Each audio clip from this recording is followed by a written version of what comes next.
Hi there, long time no see. It's been a while, hasn't it? In case you are new here, my name is Summer Cannon. I am a horror fan, creator, podcaster, and just kind of a basic mess. But welcome!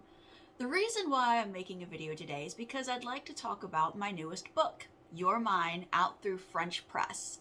So, it's been a while, yes, but we've kind of got to make a video about the new book because this one was a long time in the making, and I'm very, very proud of this book. So, let's give the elevator pitch, right? So when I was at Scares That Care a couple of weekends ago and people would ask, what's the book about? You give the quick little selling pitch. So what I would say is toxic relationships mixed with witchcraft equals mayhem, sometimes with a body count. And let me tell you, that sold books.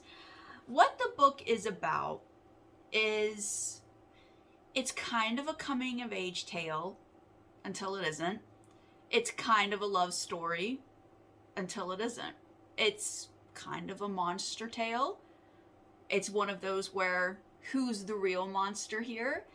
And there's a lot that goes on, but really it's a tale of a girl named Ione Davis who is trying to find herself, right?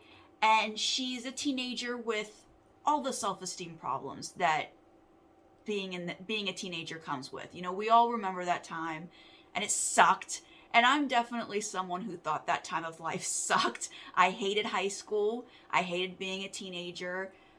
I had a hard time sort of coming into my own. And I really looked forward to a period of time where I was no longer under anybody else's thumb. And when you're in the public school system, you're kind of under a lot of thumbs, right? So this story is kind of, in a certain way, my love letter to the late 90s, which is when I was a teenager, when I was in high school. My love letter to the misfits in high school. And my love letter to those who are trying their damnedest to identify themselves, despite outside forces also trying to identify them. So that's kind of what the book is about. Now, I talked before, I hated high school. I grew up watching John Hughes movies, right? And a lot of John Hughes movies were focused on the American high school experience, right? How the social strata went down, the experiences of love in high school. And there was always a part of me, even though I loved these movies, even though I enjoyed them and watched them, there was always a part of me that was like, this is horse shit. I don't experience this. This is not my experience. And I also kind of don't want this. Now, this book, Your Mine, it begins with high school. It doesn't stay there. It is the first day of the last year of our character's high school experience.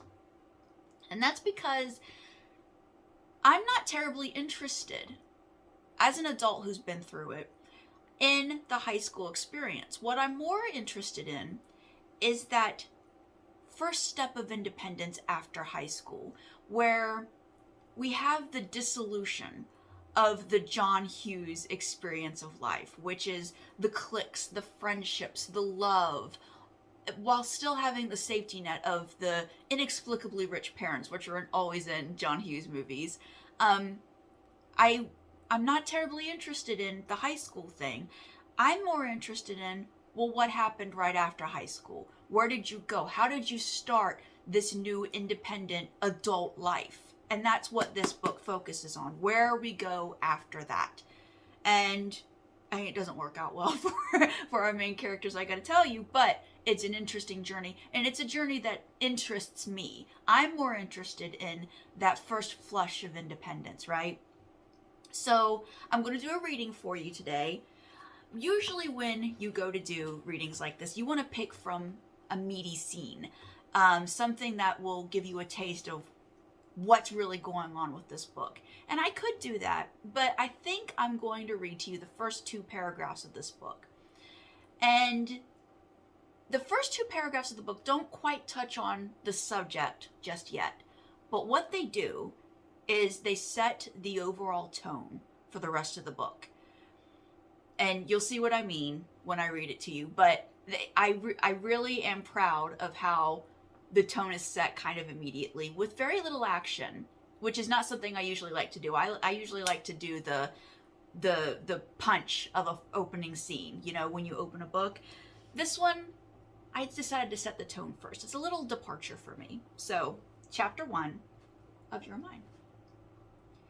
The public school cafeteria of the United States is a place that tends to bring physical reactions to those who have been through them.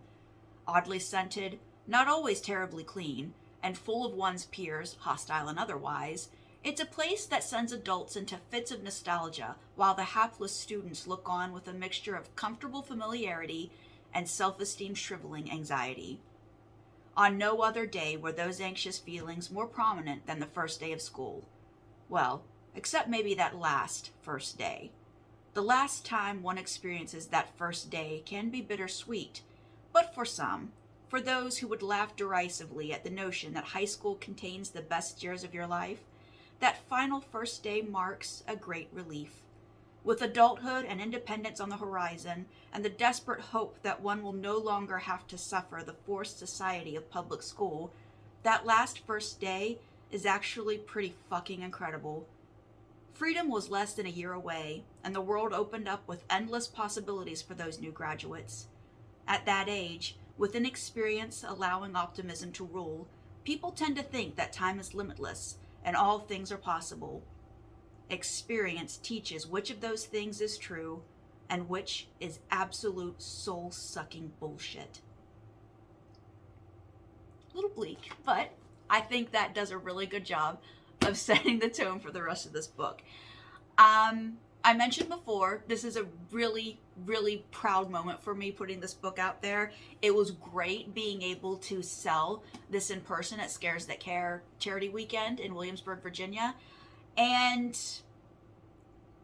I'm just really happy with it. So let's go a little deeper about what the book is about. So we've got Ione, who is starting her last year of high school in the public school system. And she and her friends are the misfits. They're the weirdos. They have sort of a punk goth aesthetic to them, which in their small town makes them stand out like sore thumbs. And this is something that I don't actually relate to. My thing has always been invisibility. I didn't stand out. I was invisible. I had friends who stood out. I had friends who were considered weirdos, and they stood out, but I was always invisible. And I always admired the people who had the guts to kind of stand out, who had the guts to be different. That's what it looked like to me. So that's why I wrote about them. That's why I made them the heroes of my book. So Ione is starting the first year of high school. She hates high school. She questions herself. She's looking at all the pretty girls and comparing herself to them and not feeling great about herself. And on this first day, there's a new kid. And this new kid is named Rayber. He's a fellow freak. And he makes his way over to their table in that morning lunchroom. And he and Ione hit it off. And thus begins romance, teenage romance, young love, young discovery. And they decide together that they are going to explore Wicca. And through a series of events, you know, they graduate high school. They've each got their own paths. They go to different colleges. They make different friends. Drug abuse becomes a thing. Left-hand path, right-hand path. If you read it, you'll know what I mean. Good witch, bad witch. Controlling boyfriends. Toxic relationship. And things just basically going straight to hell. I can't give away any more. I will say this book does have a twist. A big twist. And I've been very pleased with how well reviewers have reacted to it, because I questioned it, because it is a right off the path, big twist. And that's all I will tell you about it, because I cannot ruin it for you. It'll ruin the whole reading experience if you know what it is. Just, you gotta hang with it, because there's a lot of setup to this book. And the way I like to picture it, I like to picture it two ways. So imagine you have consented to me torturing you. You have consented. By reading this book, you are consenting to me doing bad things to you. And I have produced a set of thumb screws. And you've seen them, you know things might get bad.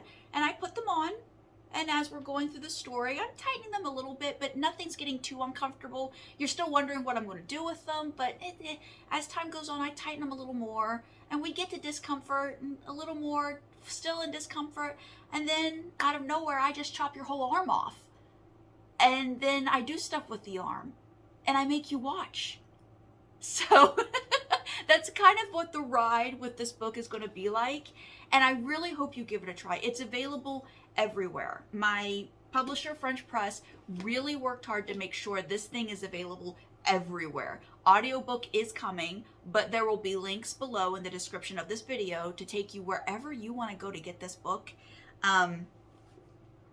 You're seeing it backwards like this, but the thumbnail for this video should be the cover of this book. Chris Enterline did an amazing job with the cover of this book, and you really know how great a cover of a book is when you do conventions and shows, because people will stop and look at it and they'll pick it up and they just want to look at the cover. That's when you know you got a great artist doing great work for you. So again, everything will be linked below where you can find this book. I really hope you give it a try, and if you have already read it, let me know what you thought. And that'll be it for me for now. Again, look below, find the book anywhere. Audiobook is coming. You'll have to watch social media to see when that's coming. Am I okay? And that'll be it for me. If you have any interest, there's a whole bunch of videos on this channel back there. Feel free to look around. Feel free to reach out and ask any questions you might have about this book. And that'll be it. Let's see if the clicky thing, if you are a longtime watcher, you know my battles with the clicky thing. So bye.